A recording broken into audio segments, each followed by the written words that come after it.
जय हिंद दोस्तों। अगर ये वीडियो देखने के बाद अगर समझ में नहीं आया ना तो आज के बाद पढ़ाना छोड़ दूंगा, लेकिन एक शर्त है, आपको पूरे वीडियो को बिना स्किप किए देखना होगा। आपके दिमाग के नस नस में बैठा देंगे।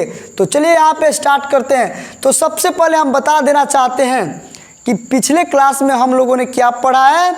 तो हम लोगों ने पढ़ा है पाचन तंत्र, आहार नाल, यानी कि इसके बारे में संपूर्ण जानकारी प्राप्त किया है। तो इस वीडियो में हम लोग पढ़ेंगे आहार नाल का भाग, आहार नाल को कितने भागों में बांटा गया है। तो चलिए वीडियो को स्टार्ट करते हैं। चैनल पे नया तो सब्सक्राइब कीजिएगा, वीडियो को लाइक कीजिएगा। यहाँ पे देखिए आहार नाल को हम 6-7 भागों में बांटे हैं।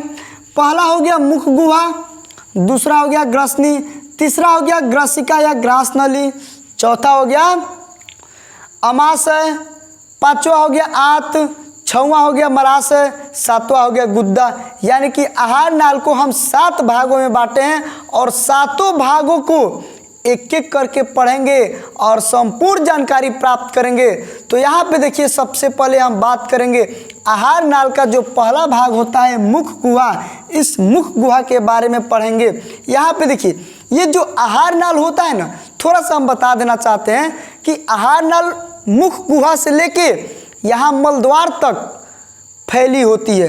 यानी कि इसका टोटल लंबाई के बारे में बात करें तो 6 से 9 मीटर यानी कि लगभग 30-35 फीट होता है आहार नाल की लंबाई। अब बताइए, अगर आप सोचते हैं कि हमारा शरीर 5 फीट का है तो हमारे शरीर में आहार नाल की लंबाई 35 फीट का कैसे होगा। तो बस यहाँ पे देखिए ये पहले बताइए कि जब हमारे मुख गुहा से आहार नाल फैलता है, मतलब मुख गुहा से आहार नाल स्टार्ट होता है, तो हमारे जब पेट के अंदर आता है तो इस तरह से होता है कि नहीं, बताइए, इस तरह से होता है। और जब इसी तरह से ये घेचुरी मार के रहता है, जैसे कि आप लोग बकरी कटाते हुए देखे होंगे, खस्सी का मीट खाए होंगे, तो उसमें अगर जाते हैं मार्केट में खरीदते समय तो वहाँ पे देखे होंगे कि इस तरह से रहता है कि नहीं। जब उस जानवर में इस तरह से रहता है तो हम लोगों के भी पेट में इसी तरह से रहता है। और यही आहार नाल है, यहाँ से लेके यहाँ तक, यानी कि मुख गुहा से लेके मलद्वार तक फैला होता है। इसी को कहते हैं आहार नाल। और आहार नाल का जो मेन काम होता है वो काम होता है भोजन का पाचन करना, यानी कि भोजन को पचाना। ठीक है, यहाँ पे देखिए अब आहार नाल के बारे में लगभग जान गए कि आहार नाल का काम क्या होता है। तो भोजन का पचाना होता है। आहार नाल की लंबाई हम लोग भी जान गए, लेकिन आहार नाल को कितने भागों में बांटा गया है अभी हम बता दिए। अब हम क्या करेंगे कि आहार नाल के प्रत्येक भाग को एक एक करके पढ़ेंगे और समझेंगे अच्छी तरह से। यहाँ पे देखिए सबसे पहले हम बात करें मुख गुहा। मुख गुहा तो क्वेश्चन पूछ देगा आपसे कि आहार नाल का पहला भाग कौन सा होता है। तो याद रखिएगा मुख गुहा। आहार नाल का पहला भाग मुख गुहा। इस मुख में क्या क्या होता है। तो जीभ होता है, तालू होता है, दांत होता है और ग्रसनी होता है। इस मुख गुहा में क्या क्या होता है। तो जीभ, तालू, दांत और ग्रसनी। लेकिन ये सबसे इम्पोर्टेंट है कि 3 जोड़ी लार ग्रंथियां भी पाई जाती है इस मुख गुहा में। अब 3 जोड़ी लार ग्रंथियां क्या करती है। तो 3 जोड़ी लार ग्रंथियां क्या करती है कि भोजन को सानने में मदद करती है। जैसे कि हम लोग भोजन करते हैं तो कुछते हैं तो लार स्रावित होती है और उस लार में क्या होता है, भोजन सनता है। और भोजन के साथ आए जो भी जीवाणु हो, जो भी सूक्ष्म जीव हो, जो भी कीटाणु हो, ये लार क्या करता है, मारने का काम करता है। लेकिन याद रखिएगा कीटाणु भी कमजोर होते हैं, कीटाणु भी मजबूत होते हैं। कोई पावरफुल कीटाणु होता है, कोई पावरफुल नहीं होता है। तो जो हल्का फुल्का कीटाणु होता है वो लार क्या करता है ना कि लार ही उसको मार देता है। लेकिन जो कीटाणु जो होते हैं पावरफुल होते हैं, यानी कि वो उस कीटाणु को ये लार नहीं मार पाती है तो ये पेट के अंदर चला जाता है। तो इस समाशय में एक HCl अम्ल पाया जाता है और इस HCl अम्ल क्या करता है, उसको मारने का काम करता है। आगे हम लोग पढ़ेंगे। ठीक है, यहाँ पे देखिए 3 जोड़ी लार ग्रंथियां पाई जाती है मुख गुहा में। अब तीनों जोड़ी लार ग्रंथियों के बारे में हम जानेंगे। तो देखिए, सबसे पहला जो ग्रंथि है पैरोटिड ग्रंथि। पैरोटिड ग्रंथियां जो सांप में जहर का काम करता है, याद रखिएगा, पैरोटिड ग्रंथियां जो होती है सांप में जहर का काम करता है। ठीक है, दूसरा ग्रंथि होती है सबलिंगुअल ग्रंथि, और तीसरा क्या होता है, सबमेंडिबुल ग्रंथि।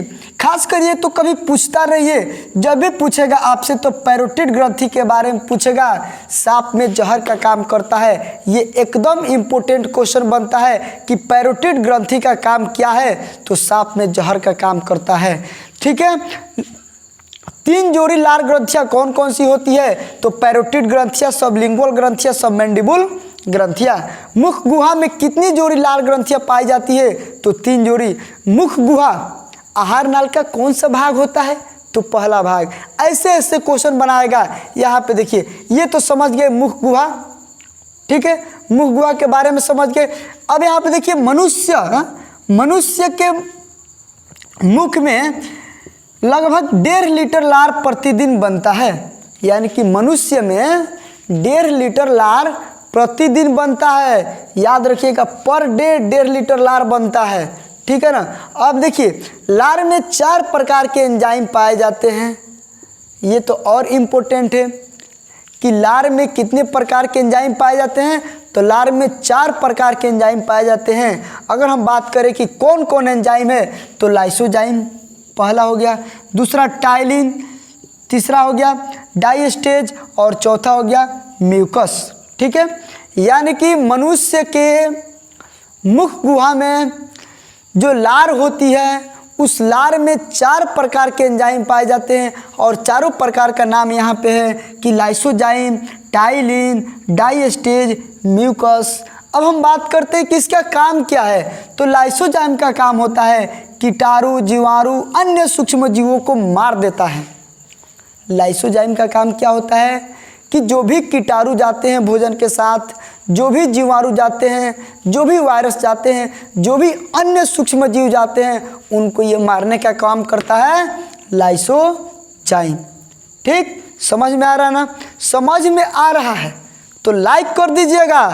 ठीक है ना, और चैनल पे ना है तो सब्सक्राइब कर दीजिएगा। अब जो दूसरा है टाइलिन, तीसरा है डाइस्टेज। टाइलिन और डाइस्टेज का काम एक ही होता है।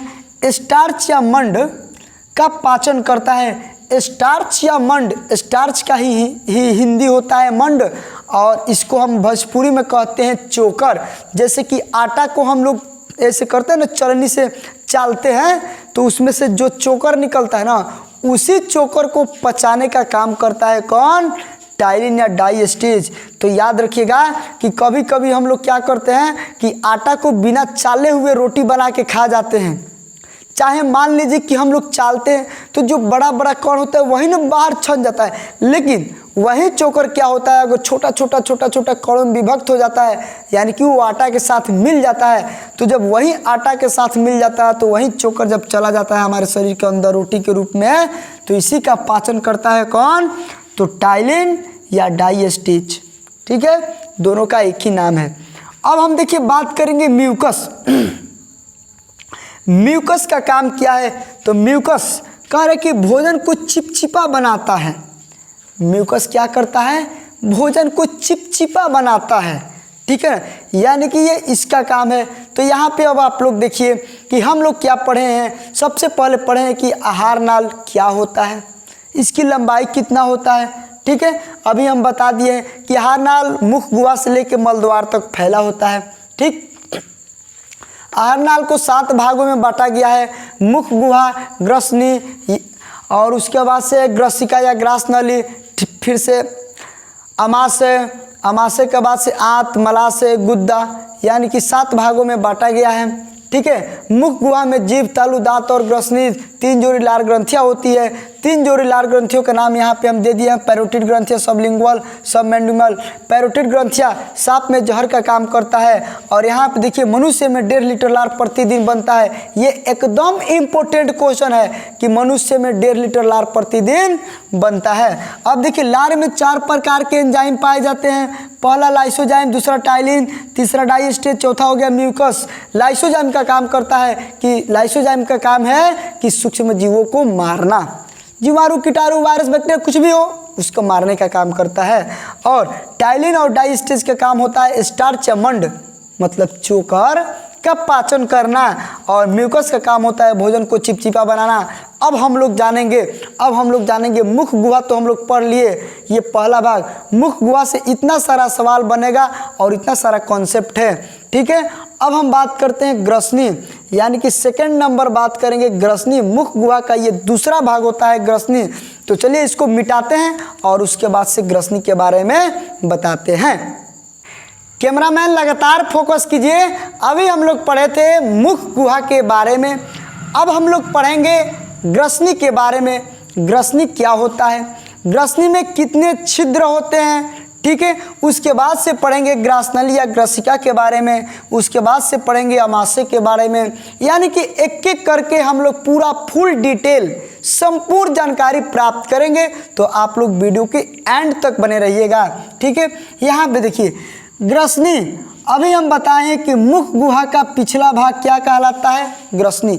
यानी कि मुख गुहा के बारे में हम अभी बताए हैं, ये हो गया मेरा मुख। और मुख गुहा का मतलब याद रखना है कि एक नली, ठीक है।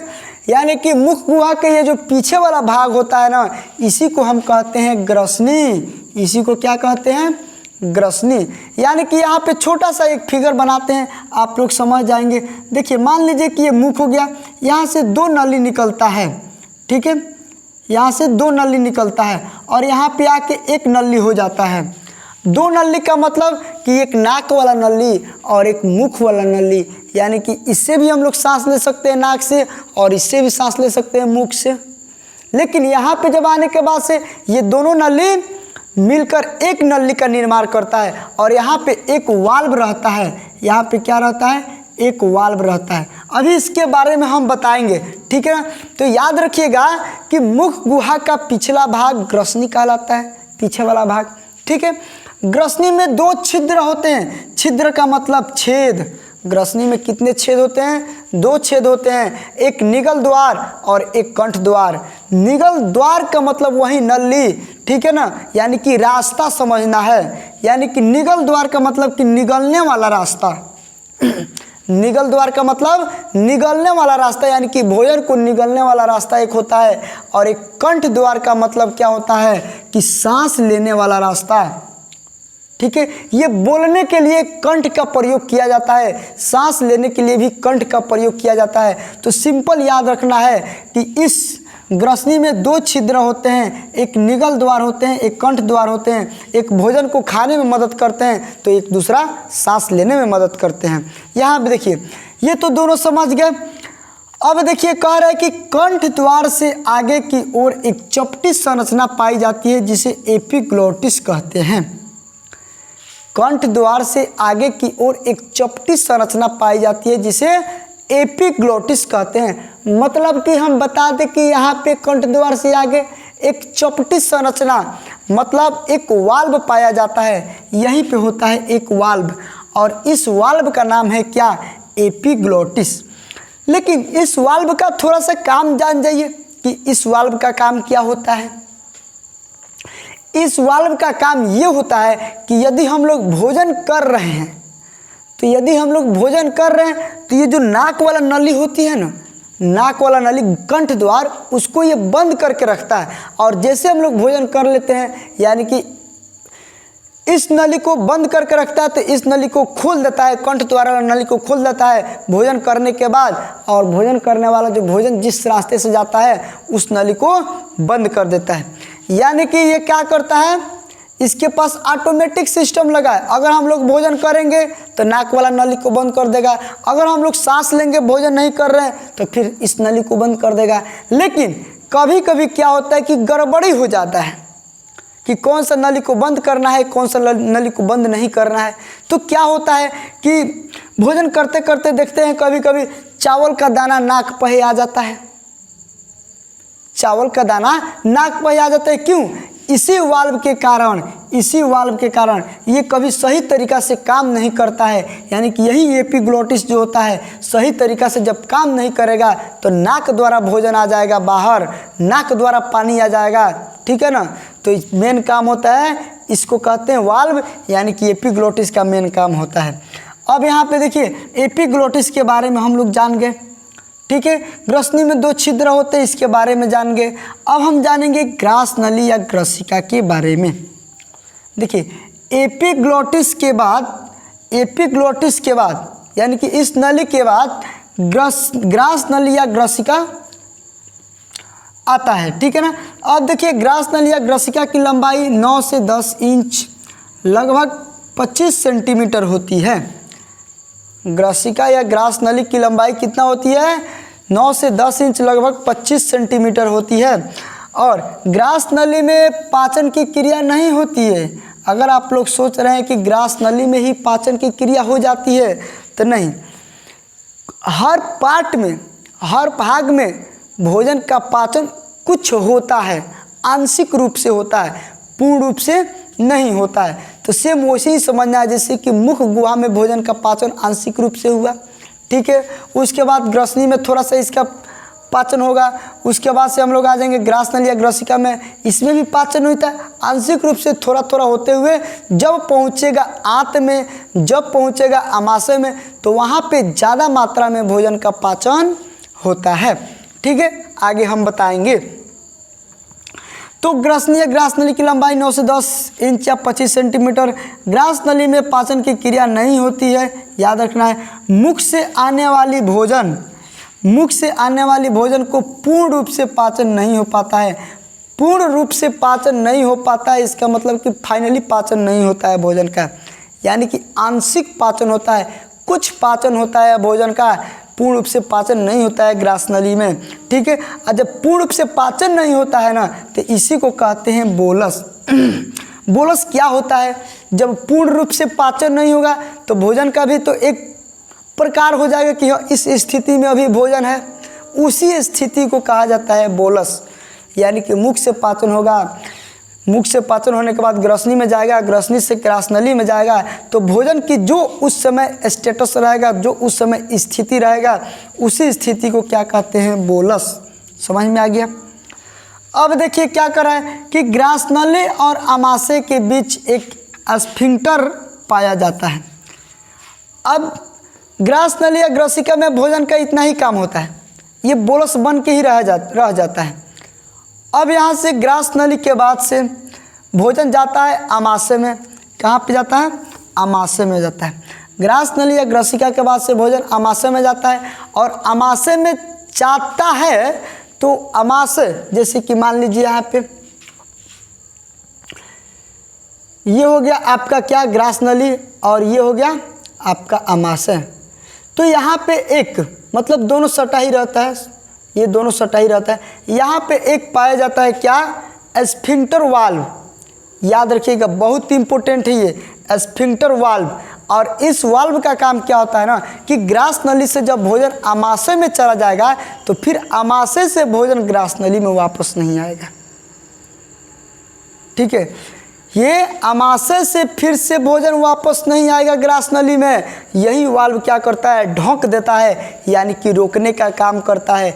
एकदम इम्पोर्टेंट ये क्वेश्चन बनता है, ठीक है ना। देखिए ट्रेन आ गया, पता है कितना बज रहा है इस समय? 11:30 हो रहा है, 11:30 बजे ट्रेन आया है, ठीक है ना। ग्रास नली और आमाशय के बीच एक वाल्व पाया जाता है जिसका नाम है स्फिंक्टर वाल्व। और इस स्फिंक्टर का काम क्या होता है कि जब भोजन ग्रास नली से आमाशय में पहुंच जाएगा तो फिर आमाशय से वापस ग्रास नली में भोजन नहीं जाएगा, ठीक है। अब जो है आमाशय, आमाशय के बारे में भी हम लोग पढ़ेंगे, लेकिन ये वीडियो हो जाएगा लंबा, जो कि अपलोड करने में दिक्कत होगा, नेट प्रॉब्लम आप लोग को पता है, ठीक है। तो चलिए आमाशय के बारे में हम लोग पढ़ेंगे अगले क्लास में। और आज के क्लास कैसा रहा आप लोग कमेंट करके ज़रूर बताइएगा। अगर क्लास अच्छा रहा या क्लास में कोई कमी रहा या ये नहीं बताया सर, वो नहीं बताया सर, आप लोग कमेंट कीजिएगा, आपका रिप्लाई, आपका कमेंट देखा जाएगा, उसके अनुसार रिप्लाई किया जाएगा। अगर जिस टॉपिक पे अगर चाहते हैं कि सर इस टॉपिक पे वीडियो बनाइए, ठीक है, तो उस टॉपिक पे वीडियो बनाया जाएगा। आप लोग जो भी कमेंट करेंगे उसका रिप्लाई तुरंत दिया जाएगा, ठीक है ना। तो आज का क्लास कैसा रहा, अच्छे से समझ में आया तो प्लीज़ एक लाइक कर दीजिएगा, चैनल पे नए हैं तो सब्सक्राइब कर दीजिएगा। मिलते हैं अगले दिन, तब तक के लिए बाय, जय हिंद।